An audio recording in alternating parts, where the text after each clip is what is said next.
So once I know how I deliver the service, what I can do as well, even if it's not mandatory, it depends on which part of iTop you would like to use, we can manage the configuration management and the whole CMDB we have in iTop. So the CMDB in iTop allow you to track information from the infrastructure layer with rack, server, storage system, power connections, virtualization with virtual machine, hypervisor, farms, and whatever cloud environment you may have. All the end user devices, keeping in mind that it can be customized. So we have put by default what we have seen for all our customers, but some of our customers or people in the community add new elements like a beamer or whatever particular device they may have. On the system part, we can document the software and application layer with middleware, DB server, web servers, PC software, and so on, including database schema and web applications. And at the end, the network. And what is really important for us, it's what we call the application solution. I mean, the application used by the different end users. So I will have a focus on those one. For example, here we have the sales website of the company. We will have characteristics like the business criticality, the organization it belongs to, and so on. Contact and documents that are linked to those applications, and configuration item that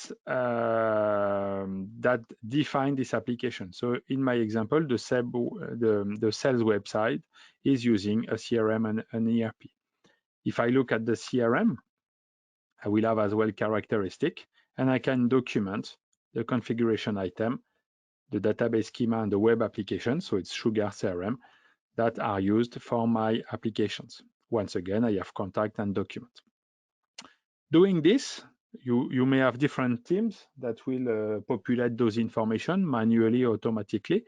The interest is that at the end in iTop, for example, at this level, if I'm an application owner, I will be able to use the impact analysis and dependency engine.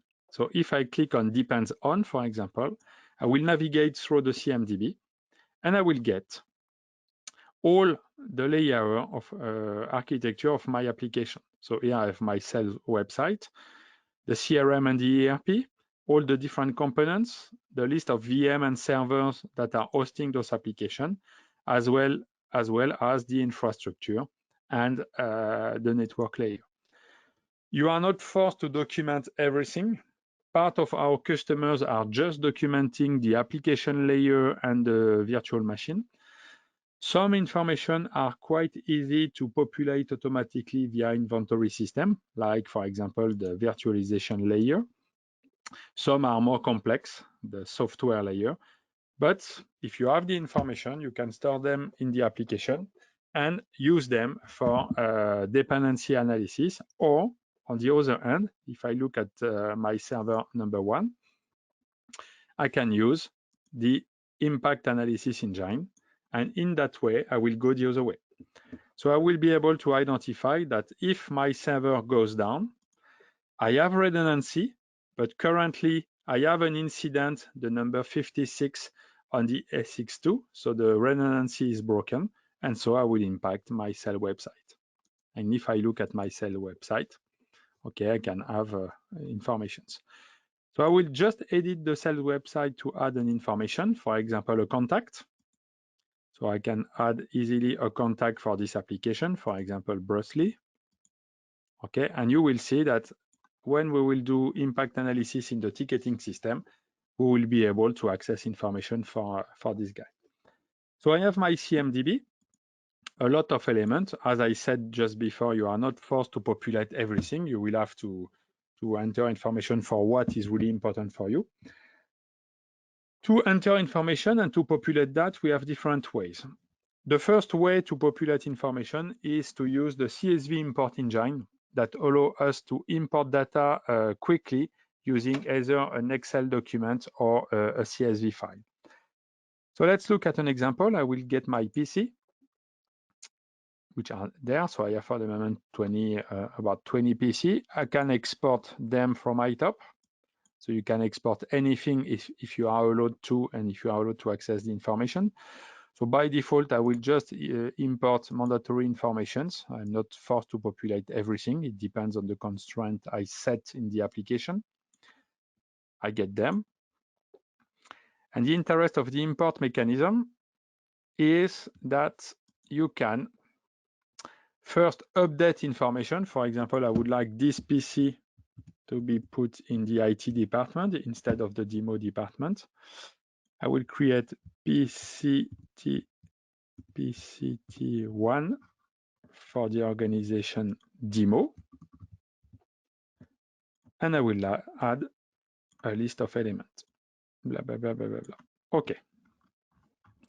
I can define a location. This one is in Grenoble. This one is in Tokyo. I don't know. Let's see what will happen. And I will copy paste my data directly from Excel. So either I save this file into a CSV file, or I just copy paste my data. And in iTop, if I go at the data administration section, I can run a CSV import. So all users are not allowed to run a CSV import. It depends on the profile you have. Here I will copy paste the data. Okay, so the system will analyze the data I have. I will select what I would like to import, and you can import any object you are allowed to manage in iTop. So users, PC, persons, whatever you want. So I will upload personal PC. I will have to select how I identify the element. I simulate the import. So the system will check for me what's okay, what's wrong. So for example, you see that a list of elements had not been modified, so it will do nothing. This one will be created because I move it to a new department. This one will update the location. And for example, this one is in error because the location Tokyo is not existing. Okay, so the system will just manage what's not in error. You will have to fix the error for the other lines. I run my import. So it takes more or less 20, it managed 20 to 40 elements per second. So thousands of lines are managed quite quickly. I can see here the objects that are in error if I want. I can retrieve the list of objects in error to manage them. And all the others had been created in the application. So if I go, for example, to this one, you can see that it had been created. For the moment, I've set few data. And if I look at the activity panel, I can see that this person, so Marguerite Duras, has created this object using a CSV import a few seconds ago. Okay? So that's one way. Second way, if you want to automate, this mode is used mainly when we start a project because you have data in Excel or wherever and you import the data.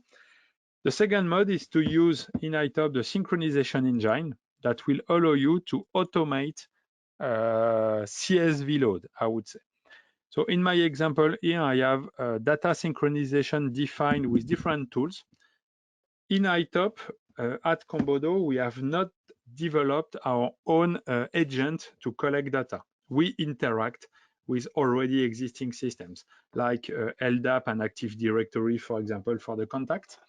OCS inventory for system inventory, vSphere for VMware virtualization, and etc. And how it works, in fact, we have a collector that retrieve data, transform them in the iTop format in CSV, and push it to a web service corresponding to a data synchronization. And this web service is configured to first search element in iTop, update what we are interested in. That's the first objective. Okay. Then we schedule it frequently, and we have data are synchronized for different environments. That's the way it works. So that's the first thing. Second thing, if I look at another synchronization, let me check maybe this one server. I'm checking which one is running. Okay, this one, for example, so I have one element synchronized. If I look at this one, the second interest of the data synchronization is that the elements, of course, are updated real time when something changes. And second, we can lock the behavior of the attributes. So you can see the element is synchronized.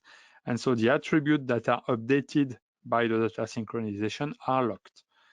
Up to you to decide if you want to lock or not. But by this way, you can prevent user in iTop to change the information that had been defined in the external system. So that's the way we automate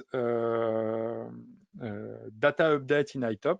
So with VMware, it's pretty easy to implement with inventory system as well, with Active Directory. There is some project running with Azure, so Microsoft Azure for the cloud that are coming, etc., etc. More or less, as soon as you can collect data and generate a CSV file, you will be able to synchronize with iTop. The last mode or way to populate data in iTop is the REST API. So I won't make a demo because it's not really easy to display, but we have a full REST API that allow you to create, modify, delete object in iTop as soon as you are allowed to. So it's useful as well to automate data update or for simplifying the ticket creation from a monitoring system, by example. So CSV import, data synchronizations, and REST API allow you to manipulate and manage those data.